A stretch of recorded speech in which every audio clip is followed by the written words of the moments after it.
Moi, ça me rappelle des souvenirs. Vous aussi, forcément. Un minimum, ouais, ça va. C'est un peu là. Ouais. Bon, vous êtes venu avec un cadeau pour nous, comme chacun de nos invités chaque jour. J'ai amené un joli look pour les concerts, donc un joli pull Chewbacca et les lunettes assorties. Ah, pas mal, pas mal. Faut que je les mette, hein, j'imagine. Ah, oui, voilà. Ouais, c'est le jeu. Hein. Je vais me déguiser moi aussi. Je vais faire. Quel prénom je vais prendre? Est-ce que déjà je dois vous appeler Mouloud? Ouais. Ouais, Mouloud, c'est bien. Et moi, je m'appelle comment alors? Comment? Je peux faire Cindy? Je peux faire une boum? Oui, Cindy, c'est chouette. Attention les micros.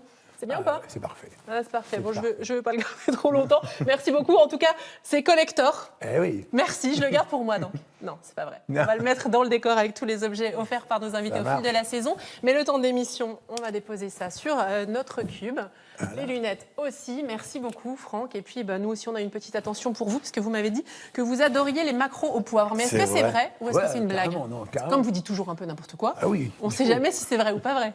Les maquereaux au poivre, c'est vrai? Ah oui, j'adore ça, bien sûr, bien sûr. Vous allez pouvoir les déguster tranquillement dans un instant. Mais d'abord, on va parler de votre actualité, plutôt de l'actualité des Marcel et son orchestre. Vendredi, samedi, dimanche, date rajoutée au Grand Sud à Lille et un carton phénoménal.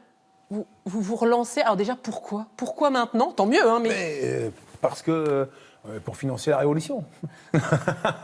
Non, ça vous manquait? Oui, ça me démangeait un petit peu depuis un moment, l'idée de se rouler un peu à terre, de brailler tout ce qu'on peut, etc. Et puis de faire l'andouille, quoi. Oui, bien sûr, bien sûr. Oui, il vous manque quelque chose, vous, quand vous regardez en Facebook Live ou à la télé, c'est l'odeur du maquereau, car ça sent très fort le maquereau sur le plateau de Vous êtes formidable ce matin, c'est bien. Vos concerts, alors vous avez appelé ça pour le plaisir. C'est un hommage à Herbert Léonard ou c'est juste... un peu. C'est juste pour dire que c'est comme ça, 3 dates et point final. Oui, voilà, c'est-à-dire qu'on ne peut pas dire qu'on est plus réfléchi que ça, l'histoire, quoi. C'est-à-dire qu'on s'est revus à multiples reprises, et à un moment, on s'est dit, bon, on ferait pas comme ce qu'on faisait ensemble à l'époque, on ferait pas un truc. Et puis on a commencé quelques répètes, et puis effectivement, l'appétit vient en mangeant, quoi. Donc, oui, ça donne le sourire à plein de gens, bien sûr, à vos fans. On va écouter un petit extrait, par exemple, de Méfiteux, 62, Méfiteux. Ouais, 62, on le chante encore. Il paraît, ouais.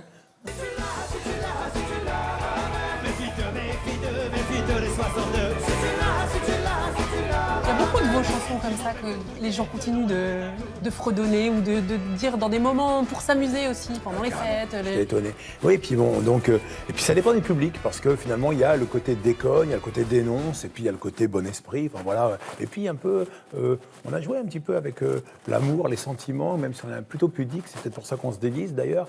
Mais ouais, plein de gens s'y retrouvent, quoi, l'air de rien, c'est marrant. Mais c'est vrai, en plus, je vais prendre mon exemple. À chaque fois que je dois me baigner, je mets un pied dans l'eau et je me dis, au début elle est bonne, au début elle est froide, au début elle est froide. On peut écouter un extrait aussi, ça s'appelle Brrr.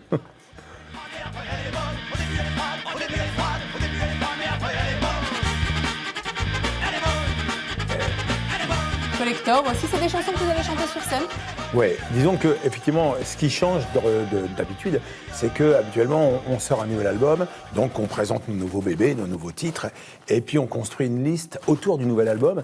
Et cette fois, il n'y a pas d'actualité, donc c'est un peu un best-of, mais on a dû enregistrer au minimum 150 titres, donc il fallait piocher un peu dans tout ça, quoi. Et donc, c'était difficile de construire un petit peu en disant ça, c'est incontournable, alors, mais ça aussi. Donc, on s'est un peu bataillé pour. C'était la guerre entre vous. Vous avez réussi à vous mettre d'accord. C'est les derniers. Il y aura aussi quelques festivals cet été? Disons qu'on ne s'attendait absolument pas à ce que, effectivement, la première date soit pleine en 8 heures, je crois, c'est ça. Ouais, vous avez mis les places en vente, je crois que c'était fin août. Oui, c'est ça. Ouais. Direct, le soir, c'était plein. Ouais, les deux concerts. Ça, vous ne l'aviez pas prévu? Non, parce qu'il y a une quantité d'artistes tentent des retours et compagnie. Il y en a plein qui ont des difficultés, quoi. Donc, c'est-à-dire qu'on a toujours autour de nous des gens qui nous disent tu devrais faire ceci, tu devrais faire cela, quoi. Mais ce n'est pas nécessairement le bon baromètre. Et donc, effectivement, sur les réseaux sociaux, ce n'est pas difficile de liker quelque chose. Et donc après, transformer l'essai, c'est autre chose, quoi. Et justement, vous parlez des réseaux sociaux et David en Picardie nous dit, ou vous dit plutôt à dimanche Marcel, il y a du monde, bon c'est complet, pour ceux qui ont des petits regrets, c'est trop tard. Ouais. Et donc, tout s'est vendu. Oui, carrément. Ouais, il faut chercher sur les réseaux sociaux, il y a peut-être encore une ou deux places pour le dimanche qui se perdent un peu, mais effectivement, le vendredi, samedi, c'est... ça se revend au marché noir des millions d'euros, les places. Faut pas tomber là-dedans. Non, faut pas faire ça. Un succès énorme, vente de places inattendues. Vous allez faire du rock pour pour vous, c'est du vrai rock. Est-ce que le rock a changé aujourd'hui? Vous qui faites partie de Lénine Renaud, qui continue à monter sur scène. Je ne sais pas bien ce que ça signifie. Aujourd'hui, le problème, c'est qu'au départ, le rock'n'roll, c'était un esprit. Aujourd'hui, c'est une industrie. Et donc, voilà, quoi. C'est-à-dire qu'aujourd'hui, on fait des main squares, on fait des machins, etc. Quoi. C'est presque de la culture marchande. Donc, à un moment, c'est quoi l'esprit rock'n'roll? J'en sais rien, quoi. Moi, je prétends que derrière nos déguisements, etc., on a quelque chose du rock'n'roll des origines, un côté un peu convulsif, immédiat, généreux. Et voilà, quoi. C'est-à-dire qu'on ne se pose pas la question du marketing, de tous ces machins-là, quoi. On envoie, on sort du cadre, on sort du rang, c'est quelque chose de libérateur.